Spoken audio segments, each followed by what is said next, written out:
Dear students, आज हमारा topic है संरचनात्मक कार्यात्मक दृष्टिकोण। G.A. आलमंड प्रथम आधुनिक राजनीतिक वैज्ञानिक हैं जिसने संरचनात्मक कार्यात्मक दृष्टिकोण का विस्तार पूर्वक विश्लेषण किया। पॉलिटिकल डेवलपिंग एरियाज नामक पुस्तक 1959 में प्रकाशित हुई और इस पुस्तक में आलमंड ने संरचनात्मक कार्यात्मक दृष्टिकोण का विश्लेषण किया। आलमंड ने संरचनात्मक दृष्टिकोण की कुछ विशेषताएं बताई हैं। राजनीतिक प्रणालियों की 4 संयुक्त विशेषताएं।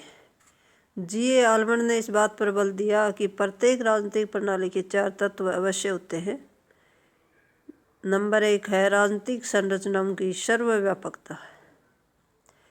आलमंड का विचार है कि प्रत्येक राजनीतिक प्रणाली का एक ढांचा अवश्य होता है जिसके द्वारा राजनीतिक प्रणाली के कार्यों की पूर्ति की जाती है। कोई भी राजनीतिक प्रणाली संरचना या ढांचे के बिना नहीं हो सकती। राजनीतिक प्रणाली की 3 प्रमुख अंग माने जाते हैं: विधानमंडल, कार्यपालिका और न्यायपालिका। परंतु आधुनिक युग में इन अंगों के कार्यों का विश्लेषण करने से राजनीतिक प्रणाली का पूर्ण विस्तार नहीं हो सकता। इसका कारण है कि राजनीतिक प्रणाली के पूर्ण विश्लेषण के लिए उन अनौपचारिक समूह या संगठनों की भूमिका का अध्ययन करना भी अनिवार्य है जो विशिष्ट राजनीतिक संरचना का भाग तो नहीं होते, परंतु उनकी भूमिका जैसे कि दबाव समूह, जाति, क्षेत्र प्रत्यक्ष या अप्रत्यक्ष रूप से राजनीतिक प्रणाली को प्रभावित करते हैं। अगला पॉइंट है राजनीतिक कार्यों की सर्वव्यापकता। आलमंड का विचार है कि प्रत्येक राजनीतिक प्रणाली को 2 तरह के कार्य अवश्य करने पड़ते। निवेश कार्य, इनके अंतर्गत आता है राजनीतिक समाजीकरण, राजनीतिक भर्ती, हित स्वरूपीकरण, हित समूहीकरण और राजनीतिक संरचना।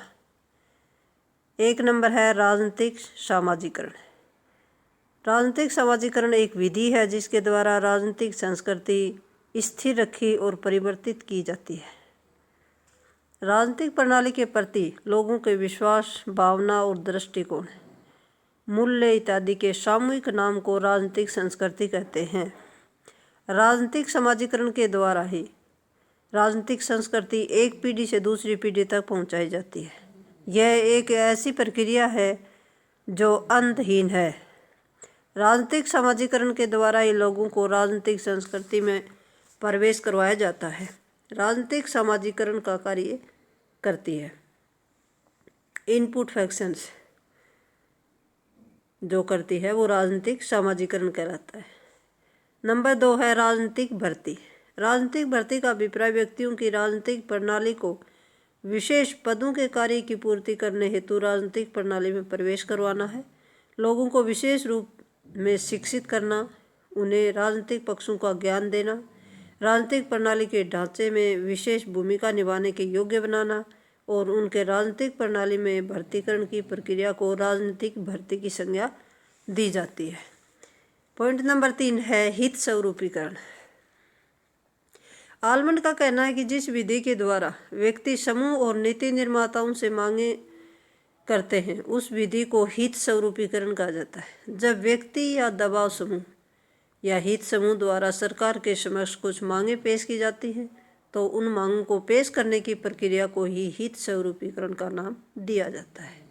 हित स्वरूपीकरण का कार्य समाज में विभिन्न संस्थाओं या दबाव समूह द्वारा किया जाता है। आलमंड ने ऐसी संस्थाओं के 4 रूप बताए हैं। 1 है संस्थागत हित समूह। इस वर्ग में विधानमंडल, राजनीतिक, कार्यपालिका, कर्मचारी वर्ग, चर्च, सेना आदि आते हैं। 1 होता है गैर सामूहिक हित समूह। इस वर्ग में रिश्तेदारी, वंश संबंधों पर आधारित समूह, वंशज समूह, धार्मिक समूह आदि आते हैं। 3 पर बताया है विधि समूह। इस वर्ग में समूह द्वारा किए गए तात्कालिक प्रदर्शन, दंगे फसाद इत्यादि शामिल होते हैं। और फिर आता है सामुदायिक हित। सामुदायिक हित समूह, इस वर्ग में संगठित हित समूह, व्यापारियों के संगठन, फिक्की, व्यवसायिक संगठन, शैक्षणिक समुदाय इत्यादि आते हैं। नंबर 4 पॉइंट है हित समूहीकरण। जब व्यक्तियों या समूह द्वारा मांगे प्रस्तुत की जाती हैं तो उन मांगों को नीति या निर्णय के रूप में परिवर्तित करने की प्रक्रिया को हित समूहीकरण की संज्ञा दी जाती है। हित समूहीकरण का कार्य सामान्यतः राजनीतिक दलों द्वारा किया जाता है। उदाहरणतः व्यापारिक संघों और व्यापारियों के संगठनों में कुछ मांगों संबंधी मतभेद उत्पन्न होता है और कोई राजनीतिक दल इस मतभेद को दूर करने हेतु कार्यवाही करता है। वह व्यापारिक संघ या व्यापारियों के संगठनों की परस्पर विरोधी मांगों की जांच पड़ताल करके समस्याओं का समाधान करने के लिए नीति की घोषणा करता है। जिसका अभिप्राय यह हुआ कि उस राजनीतिक दल ने हित समूहीकरण का कार्य किया है।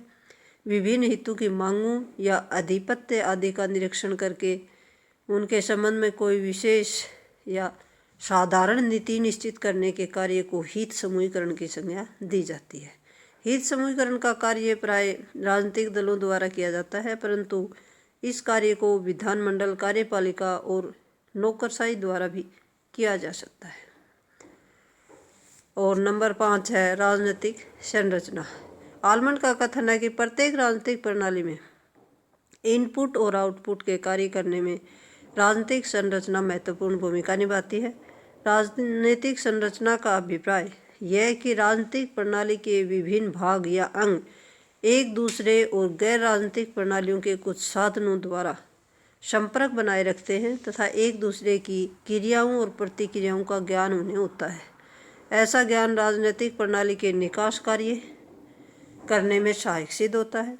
आधुनिक युग में प्रत्येक राजनीतिक प्रणाली में ऐसे संरचना के साधन मिलते हैं जिनके द्वारा राजनीतिक प्रणाली अन्य उप प्रणालियों से बहुत कुछ आवश्यक सामग्री प्राप्त करती है तथा इन संचार के साधनों द्वारा ही राजनीतिक प्रणाली के कार्यों और नियमों का ज्ञान अन्य प्रणालियों तक पहुंचाया जाता है। जिन देशों में सर्वसत्तावादी सरकारें होती हैं वहाँ संचार के साधनों पर सरकारी नियंत्रण कड़ा होता है।